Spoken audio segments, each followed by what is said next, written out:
Are you going to be at Tales of the Cocktail? No, I No? won't be Okay. this year. Yeah. Only gone 2 times. It's always like I always want to go, and I haven't gone since I got married, so Yeah. it's hard to leave the wife and all the pets, and so Fair. I love it though. It is so much fun every time. I was looking at Yeah. some of the different seminars this year. It's like orange, the story of the fruit and the distillate, and like every time I read all these, I'm always like, ooh, I want to go there. I want to go there. Yeah. It was my problem But when even I went. if you go, you'll have FOMO. So that's the thing with Tales. I know, because Yeah. they're like, you literally, unless you have a time turner and you're Hermione, like you can't do it all. It's like it's impossible.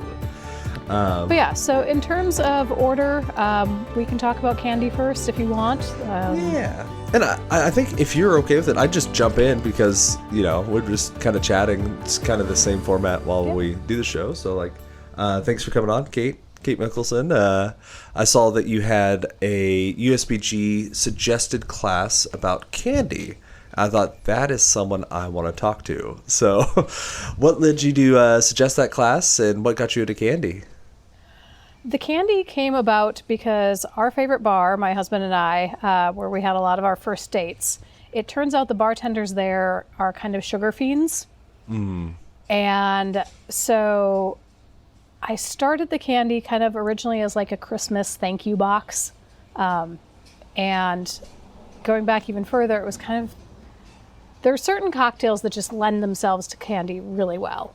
And I think the Ramos Gin Fizz is the one that really set me down this path because it's already halfway to a marshmallow. Yeah, more or less, for sure. Yeah. So I was like, I wonder if I can make this into a marshmallow. I loved baking prior to this. So, my original candy boxes were kind of just regular baked goods and maybe some caramels. But then I started thinking, what if I put booze in things or had them be inspired by it? Which is a So- fun direction to take most things. It is. Yeah. It's a challenging direction to take candy because gelatin and alcohol don't play well with one another. Interesting. Okay, yeah, because I do want to get some practical tips as we're going through this. I did, before we dive deep into it, I did have a question because it occurred to me that I didn't know the answer to this, and I thought you might. Like, Okay. what is is there a definition for candy? Because as I was thinking about it, I realized I couldn't even, put my finger on it. There's so many different things.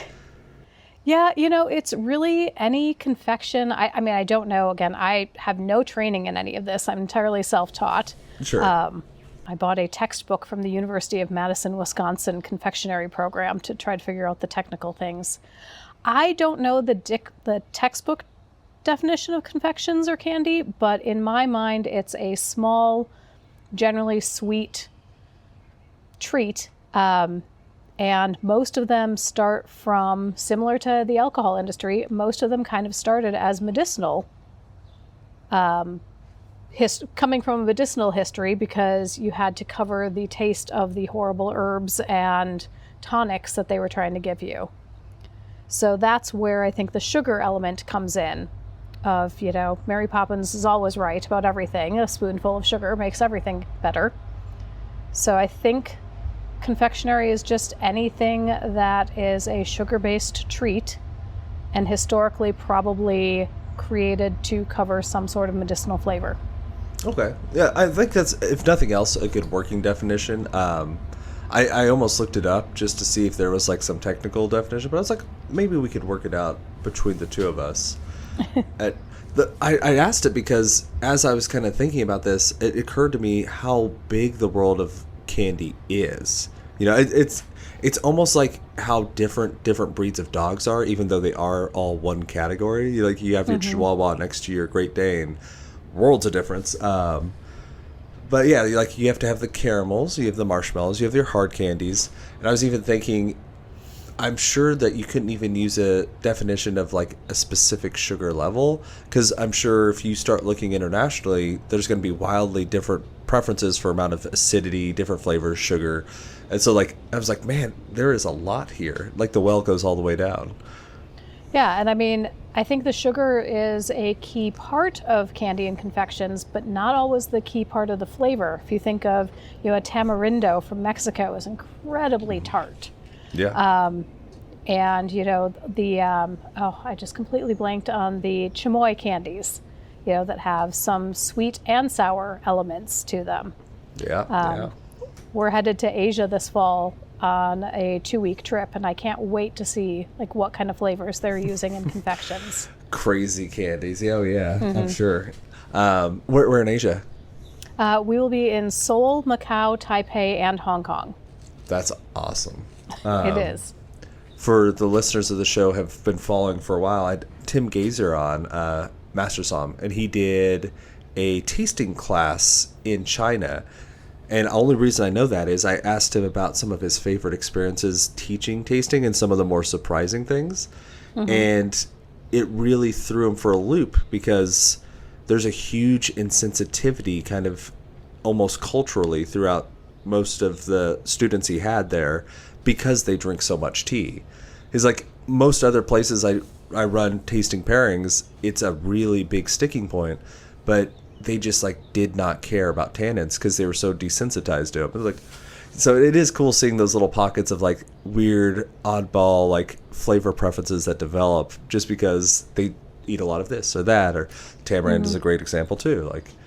Most Americans don't enjoy it, but you go overseas, a lot of people love it. Yeah. When we were in Singapore a few years ago, pandan was another one of those things that, having fresh pandan, the vanilla flavors of that. I wish I could get my hands on fresh pandan to play with. Talk us through. So if I want to make some candies at home, if I want to either make a garnish for a drink or turn my delicious alcoholic cocktail into a candy, how should I start? And it might help to just pick a cocktail or two to work through, but... Yeah. There are two things that I always say are the basis of cocktail candy, which is moisture and alcohol. Okay. So the things you need to keep in mind are alcohol and gelatin, which a lot of candies, gummies are going to have gelatin, marshmallows. There are ways to work with things like agar and pectin. I would love to be better at those because they're also vegan and vegetarian friendly, but I like the texture of gelatin best. So that's what I have experience with. Moisture is kind of the enemy of candy, even though it's necessary to candy. So, and cocktails are mostly moisture. So that makes sense because if it's not strong enough, it's going to ferment or go bad, right? Right. Yep. Okay. So sugar content, when I was briefly doing this professionally, water content was the main thing I had to keep in mind for shelf life in terms of molding and things like that. So moisture is the first one. How concentrated can you get the flavors so that you're not adding too much extra water to a recipe? And then alcohol content is the other. When, a lot of my early experiments were in gummies because they're the easiest to kind of make quickly. And if you just do a 1-to-1, replace all the water in a recipe with a cocktail, it's probably not going to set because the alcohol is going to denature the gelatin. Okay. So then you want to split it maybe 50-50, depending on the proof of the spirits you're using, 50-50 water and cocktail. So if I'm making a batch that needs 100 mils of water to bloom the gelatin, I would do 50 mils water, 50 mils cocktail. I'm sorry to interrupt. This will be fast, I promise. Please take a moment and leave a comment on the show. It really would mean the world to me. Let me know what you're thinking. Let me know what we're doing well and what we could improve on. I'd love to hear from you all. All right, back at it.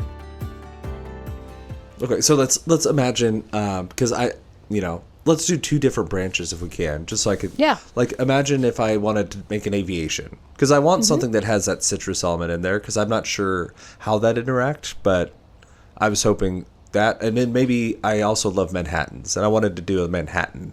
Okay. Would you have to treat those differently? Does the acidity mess with it? Acidity is another thing, and also just in terms of shelf life, citrus changes even in gummy form. So my candies, I try to stick as close to the original cocktail as possible. This all started with sending my husband down to our basement bar and making me a 50 ml cocktail of something, and then I would candy it. Because I didn't want to use, you can get gin flavorings, you can get whiskey flavorings, but because I was making these for bartenders, I wanted to make them as accurate as possible. So that's where I might use a citrus oil in place of the actual citrus. That makes sense. You also want to think about, does the cocktail already have sugar in it? You can probably leave that out because you're going to be adding it to a crap ton of sugar. So I'll be honest, I'm not actually a cocktail person. I come at all of this from more of the hospitality side. My husband's the cocktail nerd. So aviation, I'm, just kind of doing the math in my head, feels like a less sweet cocktail. Yeah. So you don't have to, adjust so much with that. You're throwing me curveballs here. I knew I wasn't going to be. No, this is perfect. It's hard to talk about the specifics. Yeah, so I'll kind of see if I can mirror back what you said and if I could work it out on my own. So let's say I make this drink. I've got, I'm guessing I want a pretty assertive gin just so it'll actually hold up in the flavor. You have the creme de violette, just as long as it's a nice quality one, because I'm sure you'll get that color that comes through too, because I'm sure color is another thing that you want to think about. Citrus oil, which I think that makes tons of sense because you don't want to have citrus just oxidizing and you just end up with like a bunch of bitter candies at the end of the day 2 weeks later, and you wouldn't need sugar. Like that should be it, right? I would assume. Yeah. And so that 50-50, cut that with water. And that would be what you bloom. What I use to bloom the gelatin. Okay, cool. Yep. Cool. And then it'd be easier, I think, for the Manhattan, right? Probably. Yeah. Yeah, a little bit more straightforward. That's another one where if you want to kind of mimic a little bit of a cherry garnish or something like that, maybe a single drop of cherry oil or, something like that. It really comes down to ratios. I have a whole sheet on my website actually that I can share for your listeners with some, I've taught this class locally to our Bartenders Guild. So some of the kind of tips and tricks, a lot of it is testing and keeping really good notes. Yeah. Well, I mean, it's like cocktail development. It's like even if it works, if it doesn't work, as long as it's not gross, you still have a drink to try. So it's exactly. It's not the worst thing if you have a bunch of extra Manhattans lying around. It's like you learned and you had fun. So yeah. That's where the sugar fiends at Marvel Bar here in Minneapolis, which we lost to the pandemic, unfortunately, but the sugar fiends there, even my mediocre candy, they would eat. So it never went to waste, even the bad experiments. Yeah. I do respect all the sugar fiends out there. I'm married to a Russian, and the joke about Russians is that Americans have one sweet tooth and they have 32. So definitely respect the sweet tooths out there. Yeah. I did want to ask, because the Manhattan one was an interesting one to me. I know when you batch cocktails, bitters you have to be very careful about because they kind of bloom and take over. Is it a similar thing? It can be. I usually cut back on the bitters a little bit, but I still want to include them because it's an important part of the flavor profile. Sure. Okay. Yeah, it's just one of those like note to self.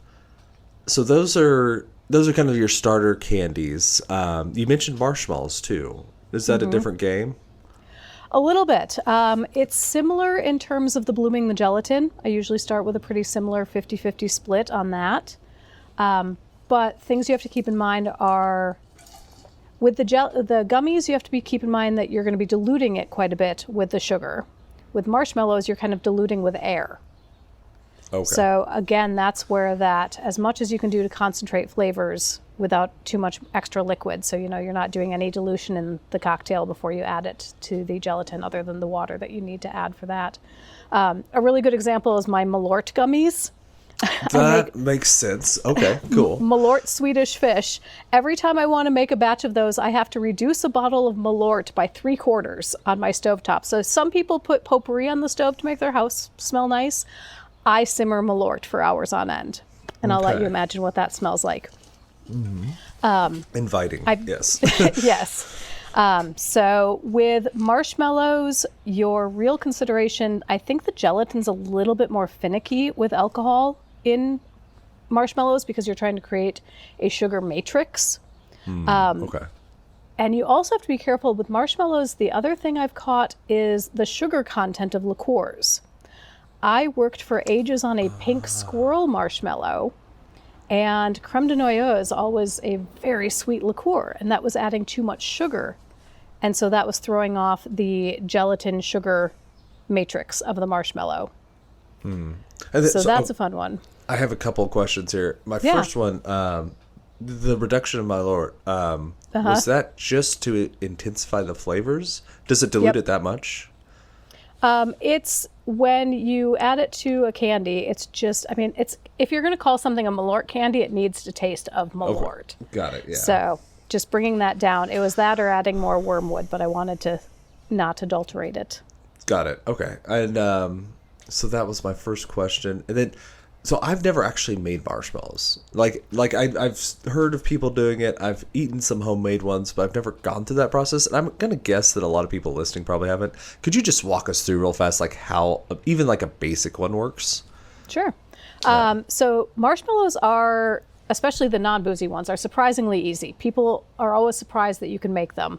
And it's actually not that bad. So my method is generally water and flavor of some sort in the stand mixer, which I then bloom the gelatin in. It's just easier if I do it all in one. You can do it in a bowl and add it to the stand mixer later. So your bloomed gelatin goes into the stand mixer. If you're doing, let's say, a strawberry marshmallow, you could use strawberry puree in addition to a little bit of water to bloom the marshmallow. I'm using alcohol. Then that sits and blooms while you make a sugar syrup. So that's where on the stove you've got sugar, corn syrup, water. I usually add a touch of salt because salt makes everything taste better. And you bring that, you bring that up. It's been a minute since I did this, so I'm going to check my sheet here. 240, which is the temperature you want. There are varying schools of thought on marshmallows. 240 seems to be where I have the best luck. I push a little bit higher with the alcohol, or 240 is a little higher than your standard marshmallow recipe. Because of the alcohol denaturing the gelatin, you want to add a little extra strength to the sugar. Okay.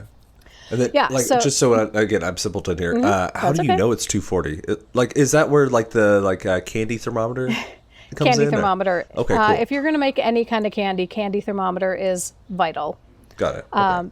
You can look up on the internet the old school way of doing a little bit of the sugar syrup into cold water, and that'll give you the way the sugar reacts when it hits cold water. Will give you soft ball, hard ball, soft crack, hard crack. That's the old way before thermometers. So, a weird side note, because I work in a steakhouse and I'm part of the management team, and part of your training you go through kitchen, and there is actually a reference to a hard candy stage of heating up sugar and water to make the meringue. And so it's I've heard this. I've heard this once. And I'm not the best cook, but I've at least heard it once. I'm somewhere in the realm. Yeah. So basically the temperature you cook the sugar to changes the final texture of whatever you're cooking it to. So hard candy goes super high because you're driving out as much moisture as possible. Makes sense, yeah. So marshmallow sits somewhere kind of in the middle. Yeah.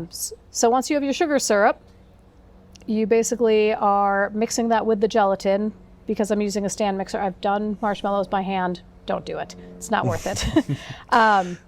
Basically, start the stand mixer with the bloomed gelatin in it, and then slowly pour that sugar syrup into the stand mixer as it's beating and aerating. And that starts basically creating that matrix that I was talking about of air and sugar and gelatin. And several minutes later, depending on the recipe, usually I'd say 9 to 12 minutes later, you have marshmallow fluff. Okay. And does it set after that? Do you dry it? Okay, cool. So then you pour that at a certain stage, and that is where it's just a learning. I still get it wrong. Marshmallow is notoriously tough. You kind of have to just start learning it by sight. You pour it into a prepped sheet pan or whatever mold you want to use, but usually with marshmallow, it's some kind of rectangular pan. And then let it sit for about 24 hours. And dust it with, I do a combination of potato starch and confectioner's sugar. But you can do just confectioner's sugar. You can do cornstarch is more traditional. Otherwise, they'll be sticky, and cut it up from there. And so, again, so many questions. I'm That's okay. So I've 4 branching paths in my head here. Does it have to be corn syrup? You don't have to use corn syrup. There are a couple of other Easier. options, Yeah. but that keeps it from crystallizing.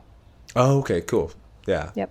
I know some people have sensitivities or don't like to see that in things. So I just was curious. In my head, I'm wondering, like, what I would think I would do, since we already started with the aviation, I would think it'd be cool to do, like, a classic aviation just as a drink, and then make, like, a violet liqueur marshmallow. Because I'm trying to think of something that's really strongly flavored that would hold up, and it would also probably hold on to that color, I would think.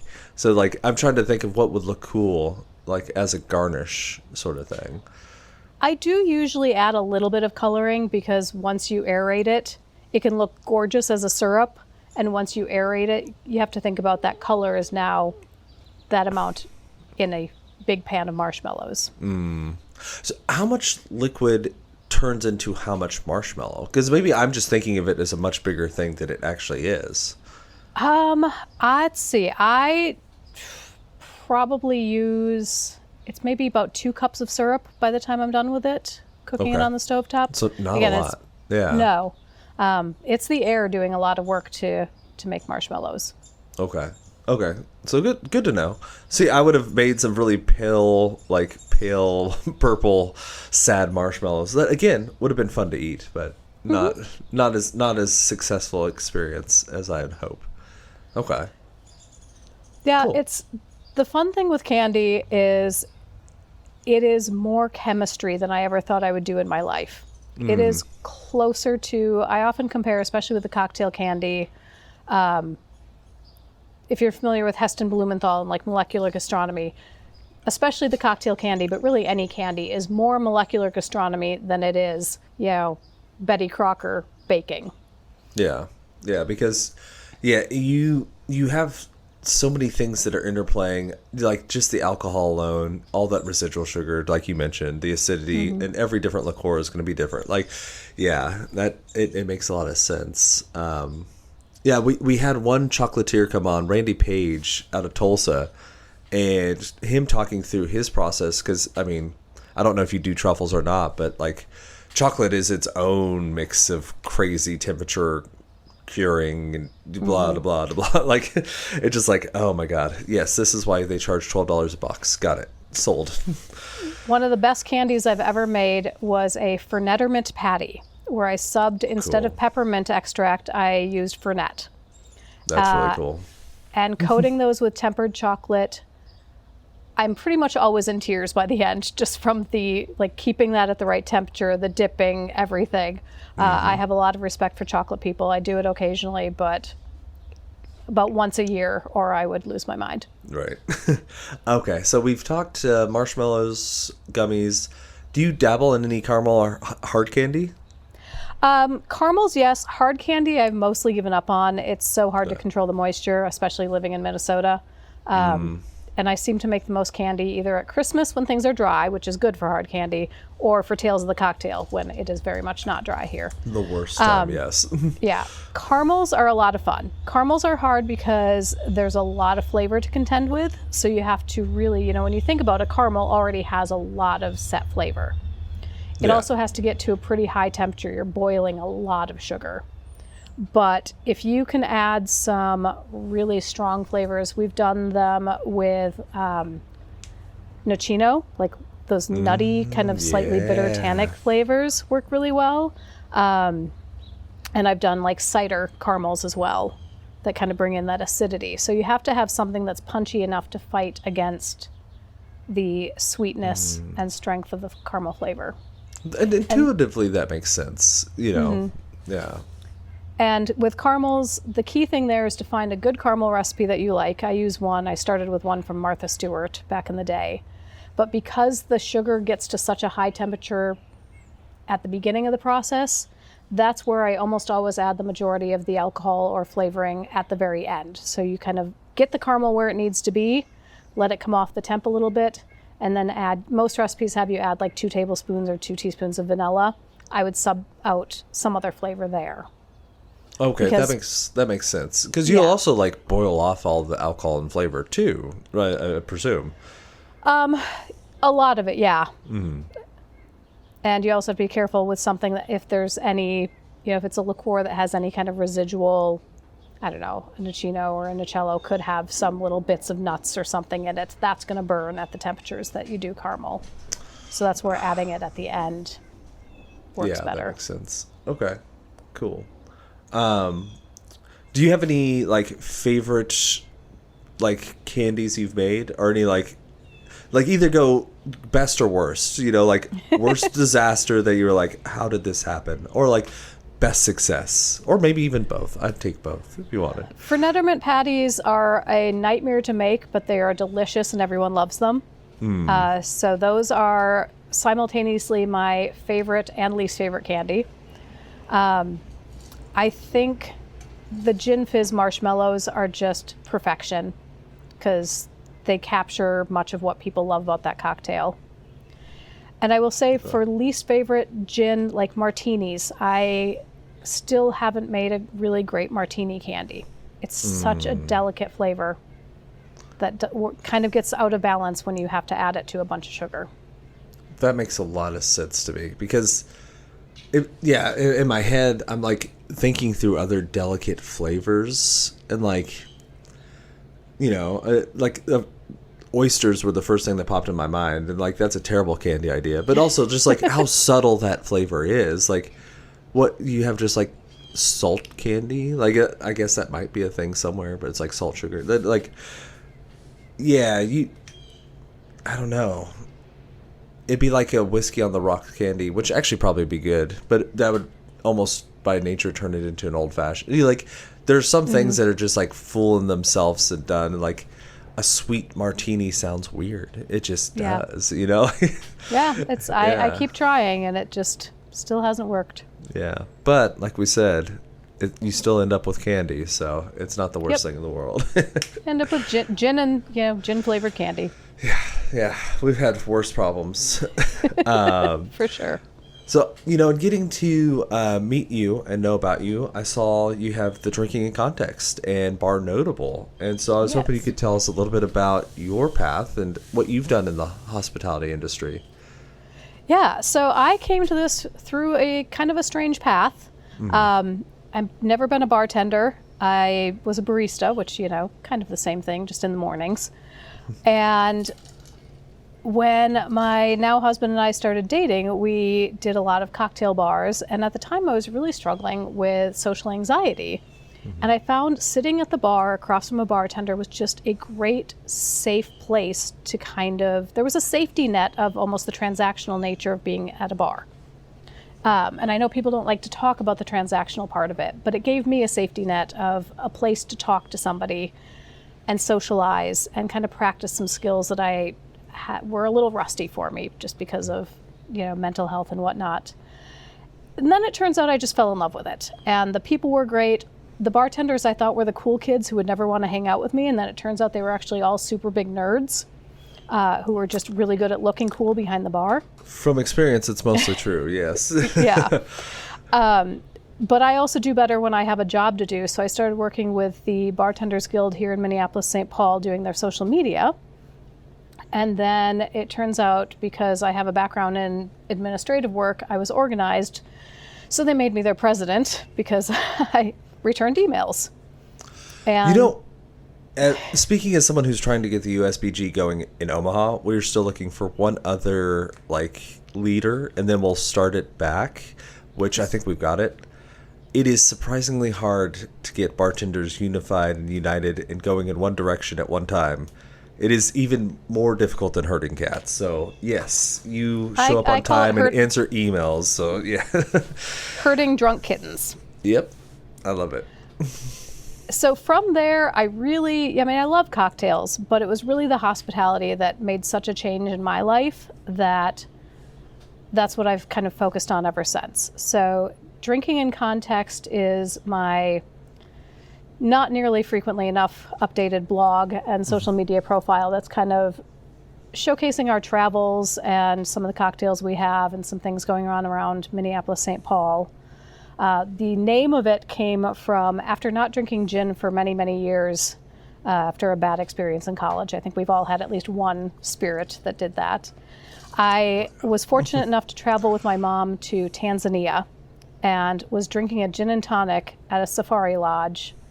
And I was like, this is what a gin and tonic was invented for. This is the context that gin and tonic is meant to be drunk in. And so that's where drinking in context came from. And it just kind of stuck. I think the context of bars is important. I think the context of where you drink things is important. The context of how you get to socialize with people in these places is important. And I've tried to post and write about that over the years. That's super cool. Yeah, gin and tonic at the right place at the right time can really, really mean something a lot different than just on a Tuesday in Minneapolis or something. Yeah. Yeah. I do want to, I definitely do feel, that social anxiety part I wanted to double click on, because I think that is something important. And, I'm a decently socially anxious person who's in recovery, probably like you. I think that at least a lot of the problems that I have, and I think that most people must have this problem, is kind of a self-doubt that you maybe don't belong in the social setting. I don't know if I just fit into that party, but yeah, the transactional nature of the bar, some people may feel it as icky, but it's like, you have a purpose being there. Like there's no question that you can be there if you are sitting down to have a quick drink. Like you belong. And so it is a nice kind of little microcosm, a place you can get your reps in. And the transactional bit it's the starting point. It's the safety net. You go there knowing that more often than not, the person on the other side of the bar is going to treat you with at least a base level of respect and kindness because they want you to buy drinks and tip well.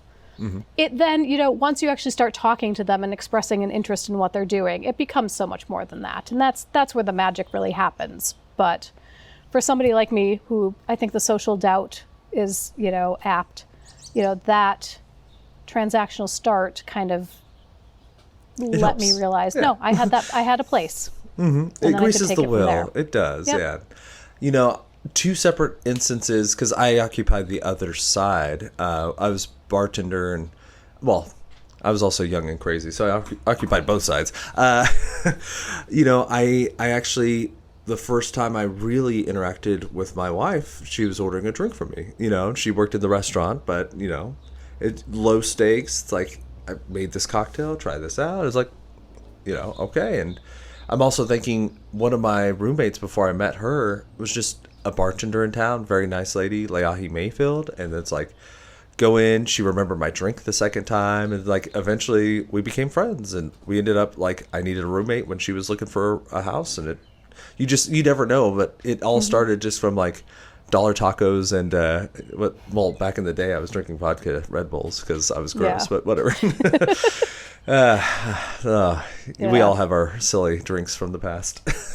Yep, I try to forget them, but I have a few too. Mm-hmm. Bar Notable seems to be a very ambitious project too. Do you mind talking about that a little bit?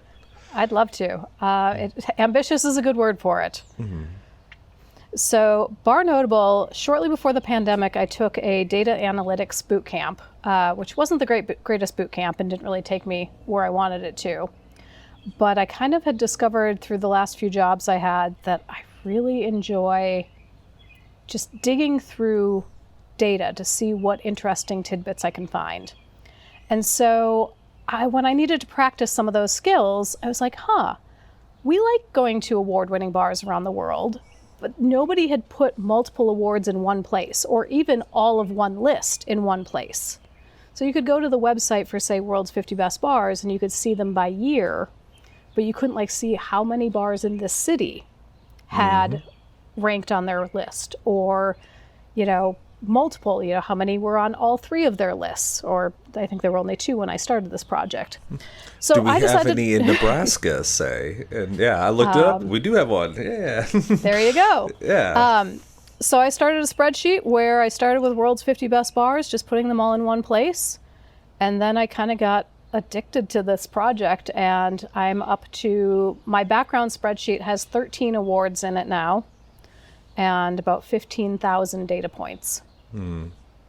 Which is wild. Yeah. It is wild. And then Bar Notable is what we are. People kept asking, you know, my friends, once they knew I did this, they were like, oh yeah, I'm going to Paris. What bars should I visit? I'm going to London. Where should I go? And so we decided, rather than my friends texting me at all hours of the night, because all my friends are bartenders and they forget that I'm not, we would make a website. So now barnotable.com is, I believe, the world's first searchable database of multiple bar awards. That's awesome. Yeah. No, that is cool. And, that, like, if you are traveling, it is a huge resource if you are looking for the best of different categories. Like, it is surprisingly easy to find. Like, I thought I would just kind of click around, and I was like, "Ooh, look, I can like go into Nebraska." Like, yeah, yes. And I've never heard of the other room, so now I'm going to go check it out. It's in Lincoln, so you never knew. Nice. Yeah. And I certainly don't think bar awards are the be-all and end-all of finding a great bar, but they can be a great starting point when you're headed to a new city. And then you go, you have the great conversation with the bartender, and figure out the next steps. For sure, yeah. No, I think that's an important one, too, because there are tons of great bars that don't even ever have nominations or anything like that. But, you know, a lot of the ones that get those nominations are pretty good. So it's like, it is a good stopping point. Yeah, that is cool. That is cool. And I remember I saw when looking through your site, the Drinking in Context, that you and your husband have almost visited, I think it was 1,000 different unique bars. Is that correct? Yes, we are, I think, about a little over 100 bars away from getting to 1,000. I, as part of this data, in 2018, started tracking every bar visit that we do.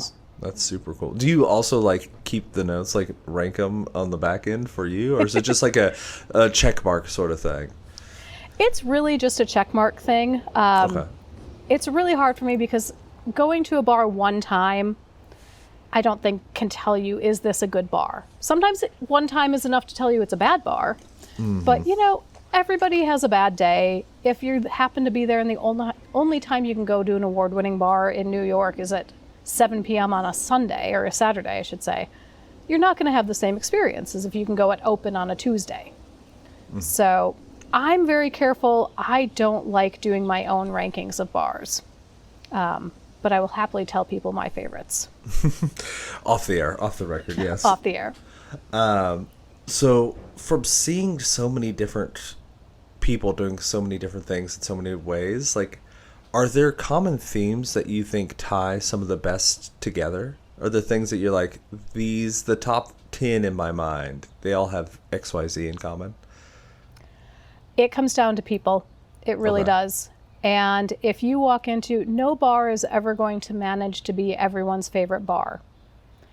But every bar should be striving to be somebody's favorite bar.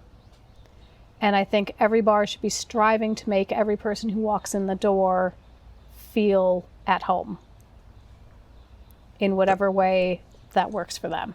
That makes a lot of sense. That does. Because it is, at the end of the day, just people serving people. Mm-hmm. I will take a mediocre cocktail with great hospitality over the world's most amazing, exquisite, scientific cocktail, but with no warmth and kindness behind it. Agreed. Yeah. I've got 2 bar stories to kind of respond to that. First of all, if you're ever in Santa Fe, New Mexico, the Matador. It is a dive bar. It is on no awards. And some of my best memories, they're some of the kindest owners. The owners also bartend there. And it is the, like, watering hole of my youth. And it was so much fun. And, like, yeah, they had cheap PBRs and shots of Jameson. And that was about it. Like, you could get, like, shots of tequila, too, I guess. But, like, that was it. But they took care of you. Like, they knew me. If I was a little bit too many sheets to the wind, they would make sure I got home safe. Like it was your classic dive bar. And it's like, I never went there for cocktails, but I always had a great time. Like, I love that bar. So if you're ever in Santa Fe, New Mexico, check it out. Do you know Souther Teague in New York? Yep. I was thinking about him when you were talking about, like, you know, every bar maybe isn't for everyone, but should be for someone. But, like, you know, yes, when you walk into his bar, he's not going to make you a margarita. 'Cause for the listener who doesn't know Southern Teak, he runs a More and Margot in New York, and they very famously have no citrus. It is all just hard liquor and like simple syrup and like other mixers and bitters. And while that is true, he doesn't have the juice to make you a margarita. He will very like intentionally talk to you about what he can make you. He will guide you through the menu. You know, he'll make sure if someone's sitting next to you that, you know, get introduced. But it's just like, yes, the margarita's gone. The drinks are elevated, but he also treats it with the care and respect of someone, a human treating another human, you know? Mm-hmm. Yeah. I think that's the most important part. And, you know, bars have been important to humans since they've existed. It's where we've planned revolutions. It's where we've met people.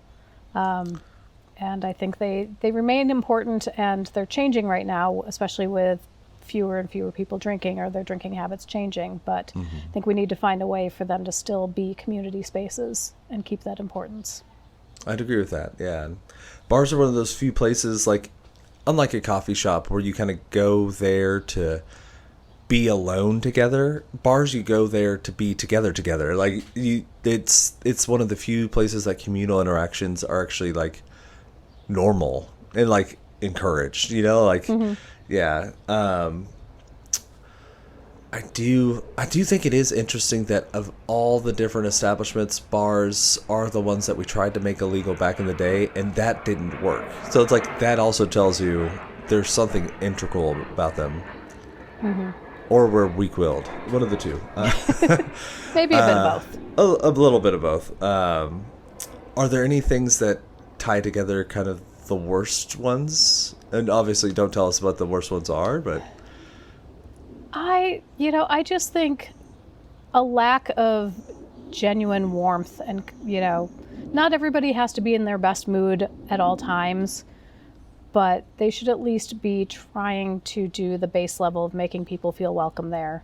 I think if there's a lack of connection at all, or, you know, seeming lack of desired connection. Sorry, I got distracted that they're chipmunks chasing each other across my patio. No, that's important. Yeah. There is a world of difference between, you know, having a bad day and still trying your best and just like not giving a shit. Like there just is. And I think we all know it when we see it, kind of thing too. Anything big coming up for you? I know Tales of the Cocktail is around the corner, but any plans to update Bar Notable or do anything new and exciting with that? Yeah, so Bar Notable, which I want to be clear, like, we are building this literally from the ground up, my husband and I, and he's not a web designer. He's a back-end software guy. So progress has been slow, but we're trying to do it as organically as possible because we want to stay in control of, you know, not turning it into another Yelp. That's the last thing we want to do. But sometime between now and Tales of the Cocktail, there will be public access to user profiles where you can go in and bookmark bars. You can do your own personal rankings, just to say, you know, I've been there, I loved it, it was exceptional. You can say you didn't like it. We probably won't, you know, our goal is to not necessarily publish that publicly. But if again, you not need to Yelp. know that. Yes. Yeah. And custom lists as well. So our goal is to have those three functions publicly available with user profiles before Tales of the Cocktail. And then down the road, we'll be expanding that into, you know, some notes. And eventually people will be able to add things like the Matador. Yeah, cool. In Santa Fe as well. So Cool. We'll have some user input coming. That's probably a little further down the road, but we're trying to grow this very carefully. I'm aware it's probably a site that's most beneficial to cocktail enthusiasts like myself, but we want it to be a friend to the industry because that's what I try to be in my personal life, and I see Bar Notable as an extension of that. Okay. Yeah, that makes a lot of sense. And like, I think your instincts of steering away from Yelp are smart because you don't want to get mired in that quagmire. I do think I see what you say about the you want it to not just be cocktail enthusiasts in the same way that, I know you're not going to be Yelp, but the same way Yelp kind of appeals to a lot of really like foodies and like big cuisine people, but it's also for your every man. Like you want that, you want it to appeal to everyone, because everyone should be, well, I don't know if I want to say that. Everyone can go to a bar, should go to a bar is very strong.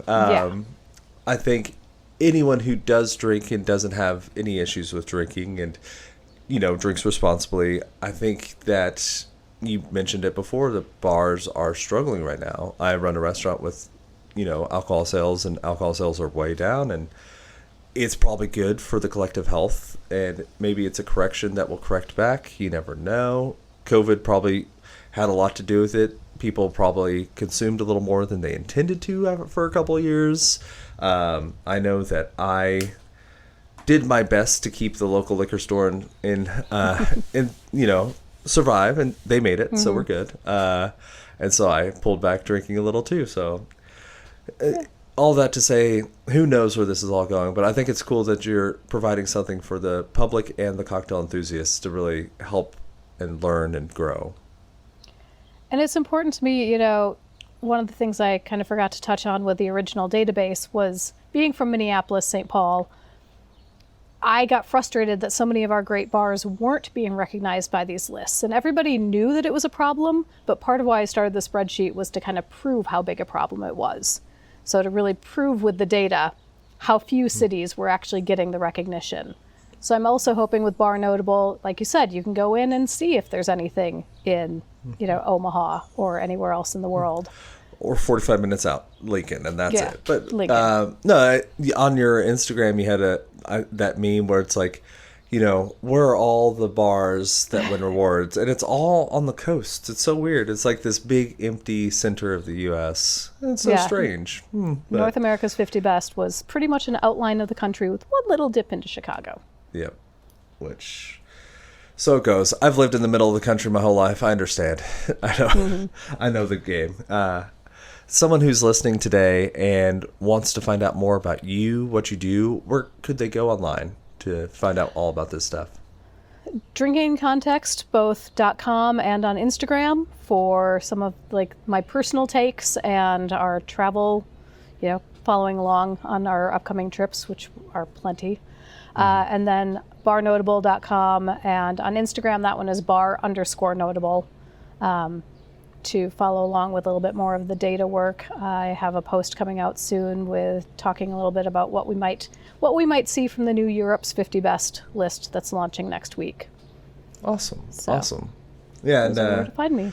Yeah, so sad that someone else got that Bar Notable. You got to get that underscore, but as someone who had to register servesyouRightPod.com, I understand that we're a little late to the game. Everyone has already bookmarked and trademarked and everything, all the good handles, but so it goes. Yeah. If you were listening at home and you didn't have the ability to write that down or type that into your phone, maybe you're in the car, I'll have all those links in the show notes so that you can just click over to check out everything that Kate's doing and see what you can find out about all these cool bars all through the U.S. and beyond. So anything we missed, anything you'd be remiss if we didn't cover before we said goodbye? I don't think so. I guess the last thing I'd maybe like to plug is just a project that I'm just kind of helping with on the side called the Shift Change Tour. It's being an initiative from some local bars. As a lot of people know, Minneapolis went through a really tough winter with Operation Metro Surge. And the Shift Change Tour is some local bartenders traveling the country. We'll have a few events at Tales of the Cocktail talking about how to protect your bar, your community, your staff in the midst of a really changeable political situation. So if you're going to be at Tales, keep an eye out for the Shift Change Tour events, or check them out also on social media. Heck yeah. We don't get into many politics on the show just because it's one of those things I don't want to touch with a 10-foot pole. But yeah, no, I like that. And I like anytime I've seen advocacy for anyone in the service industry, the people, I'm a big fan of the there was a big water, it was like water, safe water, people, I forget. I'm upset with myself because I used to work it, but I forgot the name. But they would like provide safe drinking water for people in Africa, and it's like work a shift and donate those tips. Like all the stuff that I've seen with like the mental health advocacy. Like I love that people in the service industry are not being passive, just recipients of problems, but actually getting out there and enacting change and doing something. I think that's so important. So I love that sort of thing. Like we were talking about, bars are a community center, and this is just one way that, you know, you don't have to think too much about the politics, but it comes down to taking care of your people and your community. Cool. Well, everyone who's listening, send me all the pictures of all the fun candy you make. As a disclaimer, I figure we probably should have said it earlier. If you're using flames, if you're using something, use common sense. Look up a couple YouTube videos. You know, just be careful, but also have fun. Maybe drink the drinks after you make the candy. But if anyone has any cool recipes or anything fun they come up with, feel free to send it over and I will forward it along to Kate. And yeah, should be fun. I'm probably going to try and make a marshmallow and fail at it horribly, but so it goes. So it'll still taste good. And also, if it doesn't fully set, you can use it as marshmallow fluff to make Rice Krispie treats. So there's really no risk. So there's no downside. Awesome. Kate, thanks for joining us. Thanks so much for having me. Thank you for listening. That is today's episode. Now, if you have not taken a moment to check out our website, please do. It's servesyouRightPod.com. We have past episodes and all sorts of other things there. If you want to get in touch with me, that's the place to do it. I do appreciate that you've given me your most valuable asset, your time and attention. So thank you for listening. And stay tuned. We have some really cool guests coming up. I would hate it if you missed it. Cheers.